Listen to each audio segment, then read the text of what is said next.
This is Nightly Business Report with Tyler Matheson and Sue Herrera. Show me the money. The Dow closes at a record and expectations are high that earnings season will be strong, but there's a lot at stake. Warning from Washington, Medicare and Social Security face financial challenges, and a new report has new dates on when the programs will be depleted. Cash is king. Why Americans are piling money into their checking accounts. Those stories and more tonight on Nightly Business Report for Thursday, July 13th. Good evening, everyone, and welcome. It is the eve of earnings season. The report card on corporate America's health comes at an interesting time. Stocks are at or near record levels, and investors are looking for evidence that the high prices are justified by profits. That's a big request. Strong results could send the market even higher. Poor ones could have the opposite effect. And yes, we've gotten some guidance already. In fact, an upbeat outlook today came from a surprising place, retail. Target said more customers were coming to its stores, and it expects sales to be up, and it raised its profit forecast. Tomorrow, we hear from three of the biggest banks in America, J.P. Morgan, Wells Fargo, and Citigroup, and expectations are high and growing. Bob Pisani reports. Stocks are holding up well because earnings have been improving since the earnings recession ended last year. We're expecting 7% growth in earnings for the second quarter right now, and revenue growth has returned, expected to be up almost 5% this quarter. The markets are relying on significant growth from its two biggest sectors, that's technology and financials. So tech's roaring on big revenue growth from semiconductors and names like Facebook, as well as Google. The biggest banks are expecting to report good numbers because trading profits for the stocks and bonds have improved. And while long-term rates are not up much, shorter-term rates have moved up in the second quarter, and that will also be a positive for the sector. We're also expecting modest loan growth as well. Oil stocks are expecting a big boost because profits fell apart in the second quarter of last year. But with no rally in oil, earnings estimates have actually been coming down for all the big oil companies. That's why oil stocks keep declining. Besides oil, there are several issues that could impact earnings in the second half. First, a rally in the dollar would make exports more expensive. That'd be a problem. Second, higher wages. Janet Yellen, in her congressional testimony today, noted again that the labor market was tight and that this might lead to upward pressure on wages. Finally, there's tax cuts. This is the big one. Analysts are expecting a cut in corporate profits to improve earnings by 8 to 10% in 2018. Now, the Trump administration knows this. That's why they said earlier this week that they were committed to getting tax reform completed sooner rather than later. That means this summer. For Nightly Business Report, I'm Bob Pisani at the New York Stock Exchange.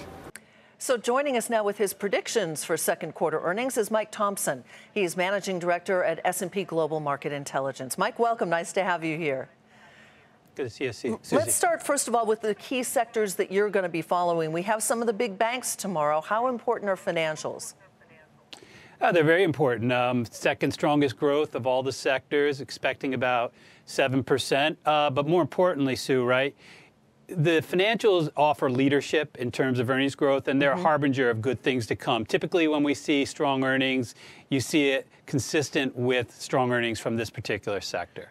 I think your overall prediction is that overall corporate profits will grow 9 to 10%.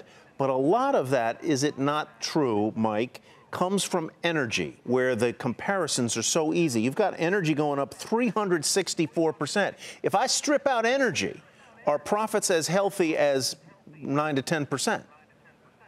Well, yeah, just to, kind of right set, currently the consensus for the S&P 500 is about 6%. But what happens is analysts tend to guide low, companies guide typically lower generally, and analysts take their numbers lower, fear of under-promising, and, that's something that they have to watch out for. The key thing here is that energy is a small sector, all right? And even if the earnings growth is big, it shaves away 1 or 2%. So with the surprise factor, right, if you go from 6 to 8 and you take away a point to 2 points because basically you're netting out the effect, the positive effect of energy, you're still in very good territory. Anything 6 to 7% with an economy that's growing like this is very good, Tyler. It's okay. All right. Technology has been a leading sector in terms of equity performance. So I would assume that might translate. You have about 11%. That would translate to Q2 earnings that are strong. Yep. And again, another good harbinger is that when you have both technology and financials working together, they're very big components of the S&P 500 constituency. And that's, again, another very good sign that earnings will be strong. So you got to feel pretty good about this. We don't have any real trouble spots. I mean, obviously we have the little bit of concern around the consumer discretionary, down almost 3%. But I wouldn't read into that too much, because that is more of a function, not about the health, for example, of the economy, because it's divergent from, for example, the strong numbers you see in retail sales. Right. But broadly speaking, we actually think these earnings look good. And let me just go a little further here. If you look for the next 3 quarters, you have very strong expectations for earnings coming from the analysts, and that's ultimately driven by what companies are talking about their near-term outlook. So this earnings cycle looks like it should for the kind of economic situation we have. Excellent. Thank you, Mike. Appreciate it. Mike Thompson, S&P Global Market Intelligence.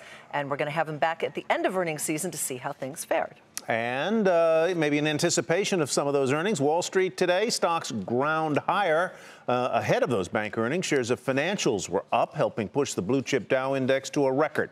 Here are the numbers. The Dow Jones Industrial Average gained 20 points to 21,553. NASDAQ up 13. S&P 500 higher by 4. In Washington, a warning about the financial health of the nation's 2 largest entitlement programs. The annual report card on the finances of Medicare and Social Security show that the trust fund that pays Medicare's hospital expenses will run out of money in 2029, a year later than thought. The Social Security program will remain solvent until 2034, unchanged from last year. Treasury Secretary Mnuchin says reform and economic growth will help shore up those programs. A return to normalized level of 3% or higher GDP growth means trillions of dollars into the economy and additional revenue to meet our obligations. Persistent and strong economic growth can help bring these programs to sustainable solvency. Ilan Mui is in Washington for us tonight. Ilan, where's this conversation over how to fix Social Security and Medicare? Where does it stand right now?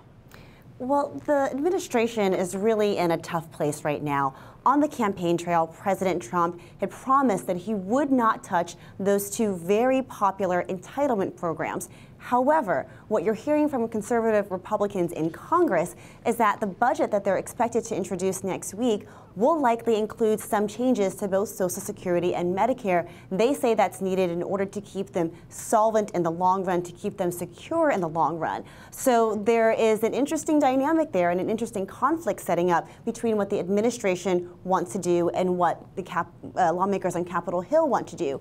I tried to press Treasury Secretary Mnuchin on this point during the press conference earlier today, and he declined to answer what the president might do if Congress sent him any legislation that made changes to those programs, whether the president would even veto them.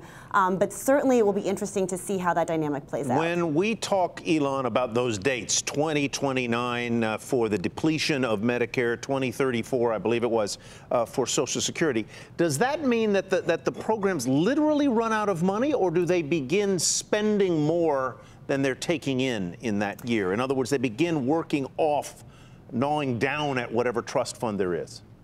Right, so it's a little bit of a misleading term there. What it really means is that those are the years in which those funds will no longer be able to pay full benefits. So the report actually estimates that the Social Security Trust Fund, for example, will still be able to pay out about 75% of benefits up through, I believe it is 2090. So for many decades to come, you'll still get something, just not the full amount that you were promised previously. On that note, Ilan, thank you so much. Ilan Mui in Washington. Well, a new analysis of the White House's budget shows it would not eliminate the deficit over 10 years, though the deficit would be reduced. The nonpartisan Congressional Budget Office says the deficit would be around $720 billion in 2027. This contrasts with Trump administration estimates that say cutting taxes and spending would grow the economy and largely solve the country's budget issues. On Capitol Hill, Senate Republican leaders unveiled a new version of their health care bill in an effort to garner more support. But as Kayla Tausche reports, divisions still remain. After weeks behind closed doors, Senate Majority Leader Mitch McConnell took the wraps off a new health care bill, urging colleagues to submit changes to make it better soon. So it's time to rise to the occasion. The American people deserve better than the pain of Obamacare. They deserve better care. And the time to deliver that for them is next week. The bill is a balancing act of proposals meant to bring together disparate wings of the Republican Party. It adds $45 billion in funding for opioid treatment to win over senators from Ohio and West Virginia, $70 billion more to stabilize insurance markets at the state level, and the ability for insurers to offer lower-cost plans. That allowance was sought by senators who wanted to nix mandatory coverage areas to lower premiums. Insurers warned that would destabilize the market for higher-risk customers. The industry's lobbying group in a memo saying the proposal would fracture and segment insurance markets that would lead to widespread adverse selection. Senators Ted Cruz and Mike Lee pressed for the change. Cruz says he'll vote for the bill to proceed, but Lee and half a dozen of his colleagues are still undecided, and 2 senators have said their firm no's, leaving no room for error. Moderate Republican Susan Collins of Maine. Most troubling to me is that the rewrite of the Affordable Care Act is being used to totally revamp a vital entitlement program. And the more conservative Rand Paul of Kentucky. We were elected on a message of repeal, and this bill doesn't repeal Obamacare. Early next week, the Congressional Budget Office will be releasing its score of the economic impact of the bill. Majority Leader McConnell, leaving a meeting with moderate Republicans, told reporters, "We will be voting on this next week." For Nightly Business Report, I'm Kayla Tausche, Washington. Still ahead, can a German grocer shake up the American supermarket business? I'm Courtney Reagan in Chesapeake, Virginia. I'm at the opening of a brand new grocery store that could bring pressure to lower grocery prices across the board. I'll tell you where I am and why coming up on Nightly Business Report.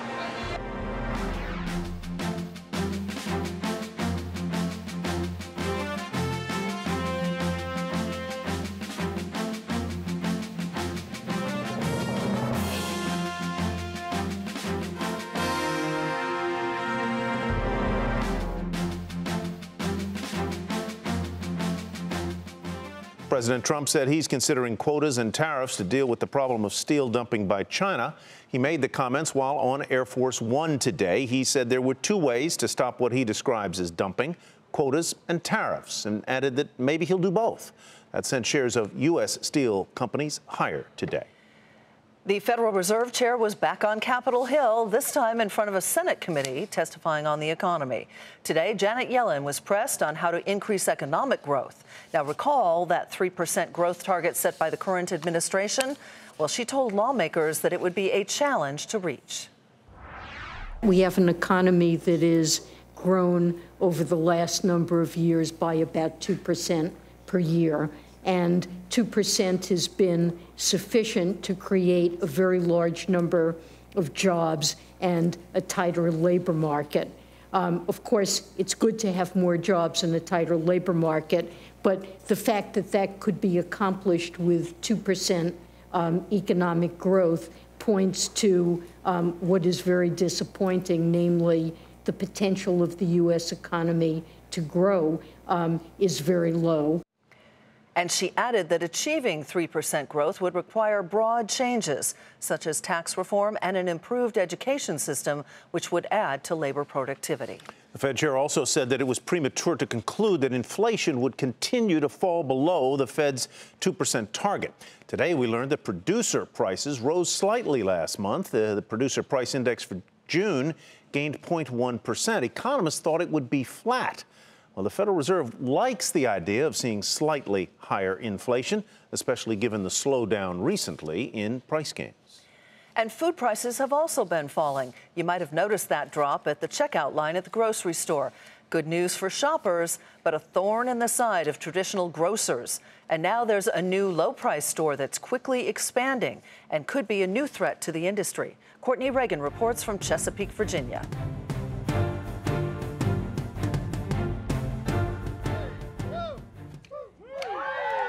There's a growing food fight in the grocery aisle. German grocer Lidl opened its 14th of 100 currently planned U.S. stores today in Chesapeake, Virginia, with hundreds of excited shoppers lining up hours before doors opened. The way the prices are, I won't be shopping other places.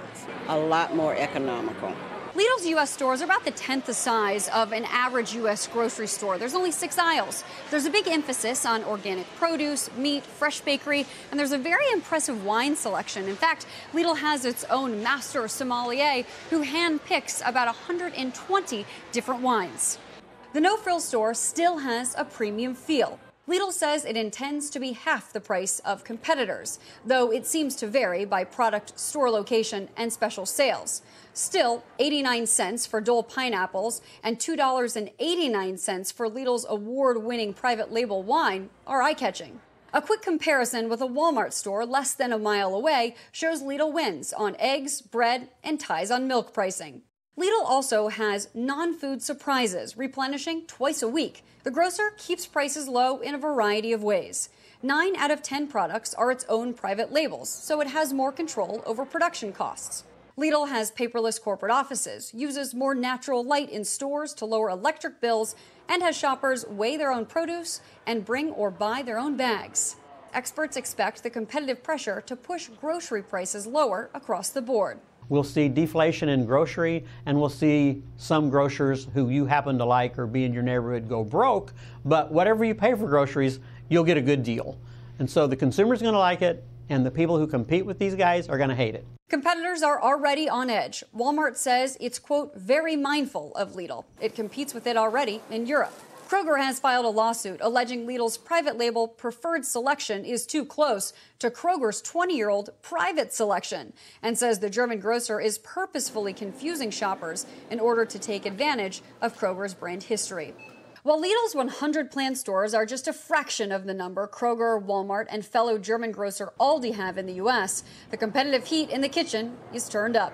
For Nightly Business Report, I'm Courtney Reagan in Chesapeake, Virginia. Higher costs hurt Delta's profit, and that is where we begin tonight's market focus. The airline reported a worse than expected drop in earnings thanks to higher operating expenses, but revenue was in line with estimates. The company also said passenger unit revenue rose and expects that to increase as much as 4.5% this quarter. But shares were grounded, down nearly 2% to $54.50. JCPenney betting big on toys. The department store chain said it's opening toy shops with play areas in all of its stores in an effort to drive more traffic and sales. The company also said it plans to expand its current online toy selection. Shares of Penny up almost 8% to $4.98. Occidental Petroleum hiking its dividend by a penny to 77 cents a share. The yield on the stock now more than 5%.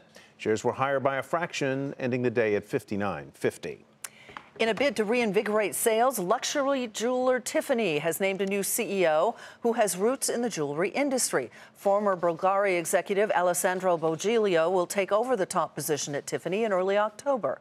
Tiffany shares were up more than 1.5% to $94.04.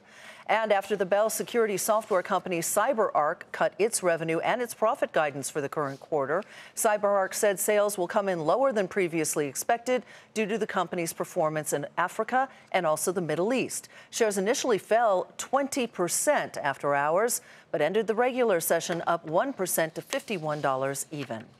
Middle-class Americans are making cash king again, sort of. According to the FDIC, which regulates banks, total deposits rose more than 6% last year to about $10 trillion.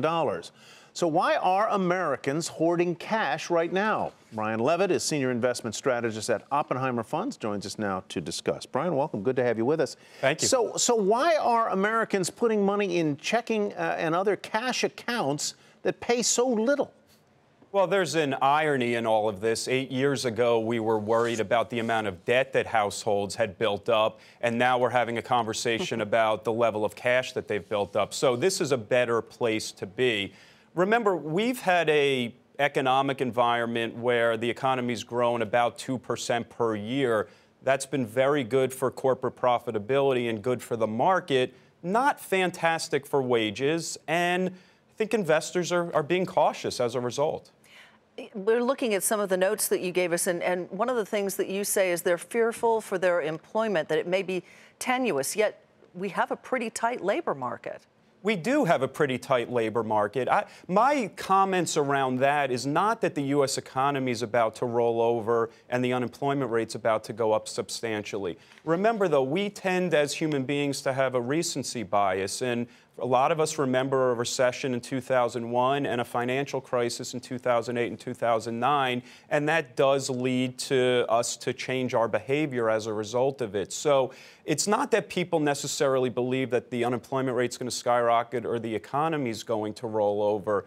The reality is we're just being more cautious as our wages don't grow substantially, and we're building up our savings rate as a result. Most of the cash accounts, as we began the segment, pay very, very little, pennies per year, basically.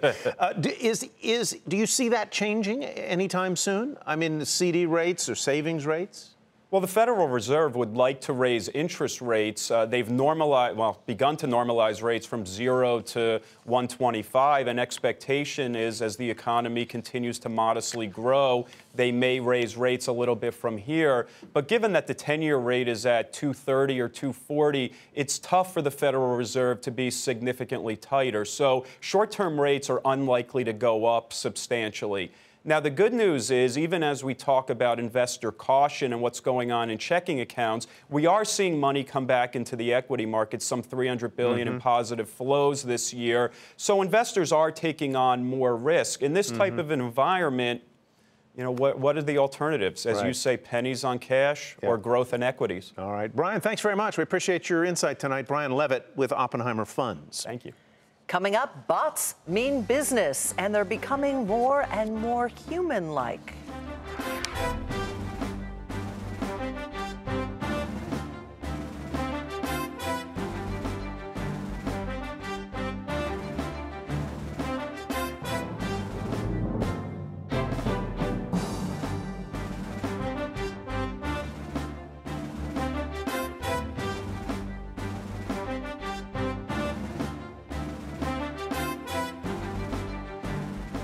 Uber, the fast-growing ride-hailing company, has formed a partnership with its rival in Russia. Uber and Yandex will combine their businesses and form a new company, which does not yet have a name. The deal must first receive regulatory approval, and it reflects some of the intense competition Uber has faced in its aggressive push overseas. A French court has thrown out Google's more than $1 billion tax bill.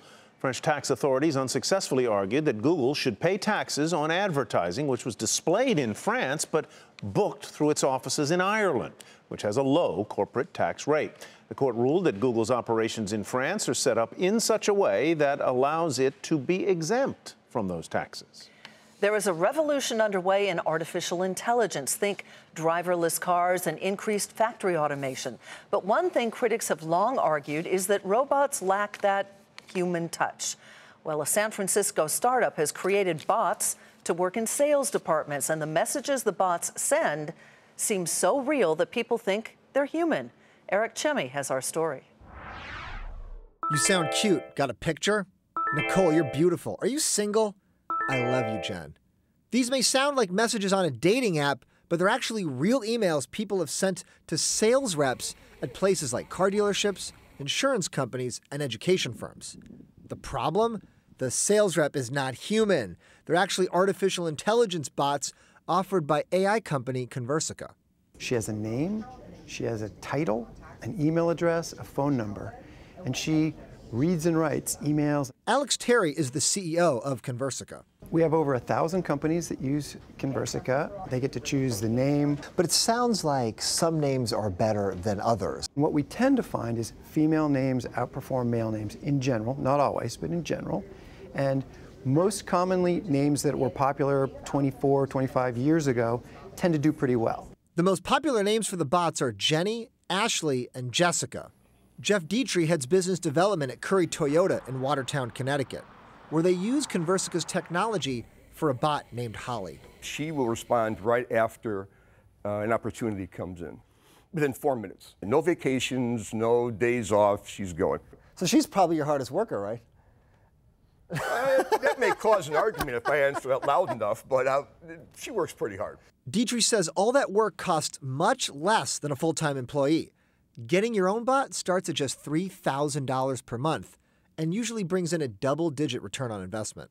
Is there ever a situation where, we've heard this at other places, for example, competitors want to hire her away? Yeah, they can't have her. She's ours. She's not going anywhere.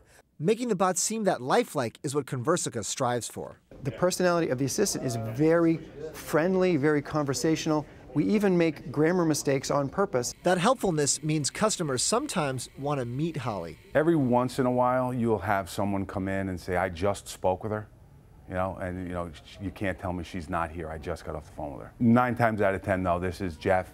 He's Holly's supervisor, and it's fine from there. And that brings us back to asking the bots out to dinner. We don't continue to engage. Sorry, you were suckered into talking to a robot? Totally. She just stops. And Conversica says because the technology is so good, the bot's emails get more responses than those from humans. But don't worry, humans will still have jobs. Terry says because the bots can help figure out who is actually interested, sales often increase, leading to more job openings. For Nightly Business Report, I'm Eric Chemi. I'm not sure about Nicole, I love you. Jen, you look beautiful. Those bots are going to fight. They're going to fight. It'll be a bot fight. All right. That's Nightly Business Report. I'm Sue Herrera. Thanks for joining us. I'm Tyler Mathisen. Have a great evening, everyone. Watch your bot. See you tomorrow.